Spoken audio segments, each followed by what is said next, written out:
সাভারে পোশাক কারখানাগুলোতে কর্মচাঞ্চল্য ফিরেছে। এই বিষয়ে বিস্তারিত জানবো দর্শক, আমাদের সাথে যোগ দিচ্ছেন শাহিনুর রহমান। শাহিনুর, পোশাক কারখানাগুলো তো খুলেছে, আপনি জানাবেন স্বাভাবিক অবস্থায় সব কার্যক্রম চলছে কিনা?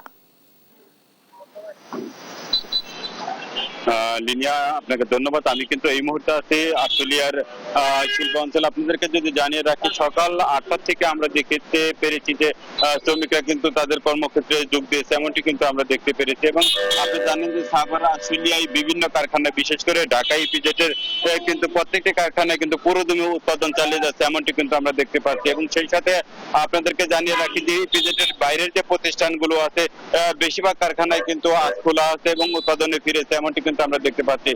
সেই সাথে আপনাদেরকে জানিয়ে রাখি যে আজকেও কিন্তু অনির্দিষ্টকালের জন্য বন্ধ আছে 9টি কারখানায় এবং সাধারণ ছুটি ঘোষণা করা হয়েছে কিন্তু 8টি কারখানায়। এবং সেই সাথে আপনাদেরকে জানিয়ে রাখি 8টি কারখানায় 7টি কিন্তু বকেয়া বেতন দিতে না পারায় কিন্তু তারা বন্ধ রেখেছে, এমনটি কিন্তু আমরা শুনতে পেরেছি। এবং সব শেষে আপনাদেরকে জানিয়ে রাখি যে এখন পর্যন্ত সাভার আশুলিয়াতে 17টি শিল্প কারখানায় উৎপাদন বন্ধ আছে। এবং আপনাদেরকে যদি জানিয়ে রাখি যে সাভার আশুলিয়া যে শিল্প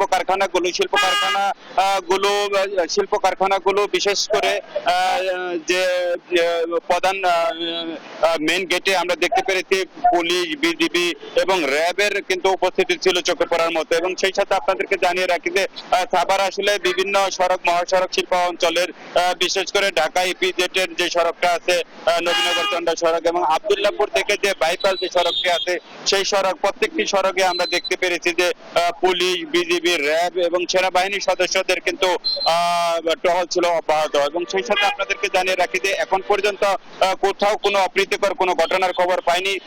এই ছিল আশুলিয়া শিল্প অঞ্চল থেকে।